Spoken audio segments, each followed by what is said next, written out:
दोस्तों नमस्कार। आप सभी का स्वागत है हमारे यूट्यूब चैनल अपना इंडिया में। दोस्तों, आप हमारे पीछे देख रहे होंगे, ये सरसों है।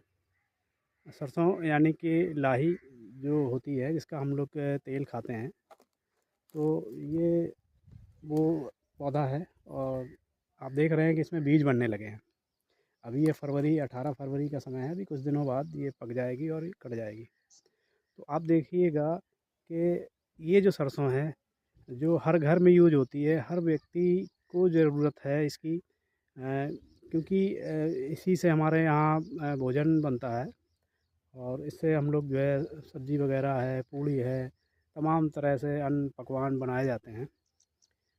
लेकिन आप जानते हैं कि इस पकवान को बनाने में हाथ किनका है? इन पकवान को बनाने में हाथ है हमारे देश के किसानों का। क्योंकि हमारे देश का किसान इस फसल को उगाता है। अगर हमारे देश का किसान इस फसल को ना उगाए, तो क्या आप इमेजिन कर सकते हैं कि हमें ये तेल मिल पाएगा? नहीं मिलेगा। तो लेकिन हम ये हम लोग भूल जाते हैं कि इसके पीछे क्या लगा हुआ है। इसके पीछे लगी हुई है किसान की दिन रात की मेहनत। और वो किसान जो जिसकी उम्मीदें इस फसल से होती है, इसी से उस किसान की के घर की रोजी रोटी चलती है, उनके बच्चे पढ़ते लिखते हैं, उनका घर चलता है। और मतलब ऐसे किसान हमारे पूरे भारत में हैं, हर जगह हैं। हम बात कर रहे हैं स्मॉल फार्मर, यानी जो छोटे किसान हैं उनकी, और बड़े किसानों की। ख़ास तौर से बात करेंगे छोटे किसानों की, क्योंकि छोटा किसान जो है इसको उगाता है। तो आप ये समझिए कि इसको उगाने में जो मेहनत और खर्च आता है, आप समझ लीजिए इसको खेत को तैयार करना है, खेत को तैयार करके जुताई है, बखराई है, फिर बुवाई है, फिर सिंचाई है, और फिर लेबर का खर्च है। तो आप ये देखिए कि इसको कटाई तक में और घर ले आने में बहुत मेहनत और मशक्क़त पड़ती है, और बहुत सारे इक्विपमेंट की ज़रूरत होती है, ट्रैक्टर, हार्वेस्टर वगैरह की, सभी का खर्च आता है।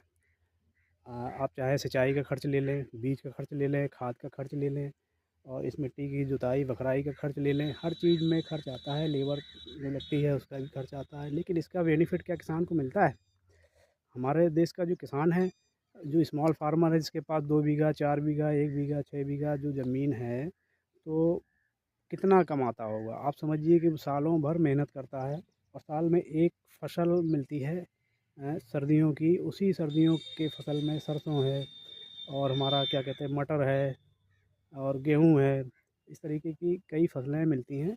लेकिन अ, जैसे एक किसान अगर उगा रहा है, मान लिया आज बात कर रहे हैं सरसों की, तो इसका जो पैदावार निकलेगी, उस पैदावार का क्या होगा? कैसे मूल्य मिलेगा?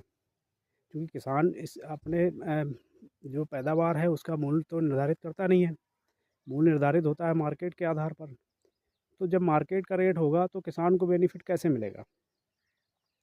क्योंकि किसान जो है मेहनत करता है, पैदा करता है, लेकिन उसका अधिकार इसके रेट पर नहीं होता है। जब वो मंडी बेचने जाता है, तो वहाँ जो रेट होता है उसे देना पड़ता है, और उसमें जो आड़तिए बैठे हैं, बिचौलिए उनका भी कमीशन इसमें रहता है।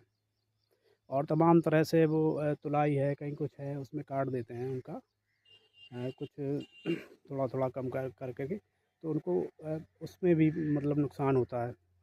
अब किसान कमाएगा कैसे? सवाल इस चीज़ का है, किसान को मिलेगा क्या? मान लिया कि मार्केट में इसका 10,000 अगर रेट है, एग्जाम्पल, तो जो मार्केट का रेट तय है वही मिलेगा। लेकिन अगर किसान इसी फसल को अगर प्रोसेस करने लगे, तो वो ज़्यादा कमा सकता है।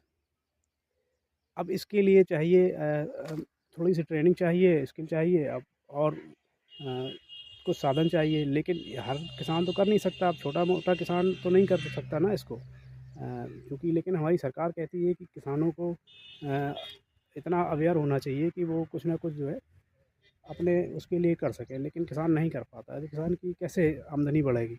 इसका जो मेन फ़ायदा उठाती हैं वो बिचौलिए उठाते हैं, और जो बड़ी कंपनियां हैं, जिनको इसका जो पैदावार है, उपज है, वो जाती है, और उसी से वो इसका तेल बनाते हैं, खली बनाते हैं, और तमाम तरीके के उत्पाद बनाते हैं। अब इसी तरीके से अगर किसान प्रोसेस करने लगे, अपने ग्रामीण क्षेत्र में ही लगे जो कोल्हू है उनसे तेल निकला के अपना पैकेट बना करके या बोतल में पैक करके सीधे सीधे कस्टमर को अगर बेचे, कस्टमर को दे, घर घर जा कर के दे, या अपना जो है व्हाट्सएप वगैरह जो है आजकल ऑनलाइन है उसमें बेच सकता है। और जैसे फ्लिपकार्ट वगैरह है, अमेज़ॉन है, और ऐसे कंपनियों में भी किसान बेच सकता है, लेकिन उसमें बहुत सारी रिक्वायरमेंट रहती हैं, तो वो जल्दी से लोग नहीं कर पाते हैं, इसलिए नहीं होता है। तो साथियों, हमारा बताने का मतलब ये था कि हमारे देश का जो किसान है वो उस तरह से बेनिफिट नहीं मिलता है उसे, जिस तरह से मिलना चाहिए। हालांकि बात करेंगे किसी और अन्य वीडियो में कि किसान कैसे अपना उपज बढ़ा सकता है और किसान को बेनिफिट कैसे मिले। तो अभी दिखाने का हमारा पर्पज़ यही था कि अभी ये सरसों जो हम लोग लाही जिसको बोलते हैं, और ये लगी हुई है, अभी मार्च में कुछ समय बाद कट जाएगी। इसके बाद सारे खेत सूने हो जाएंगे, ऐसे ही पड़े रहते हैं, गर्मियों में यहाँ खेती नहीं होती है। बहुत ही कम खेत हैं जिनके पास पानी का साधन है, तो मूँग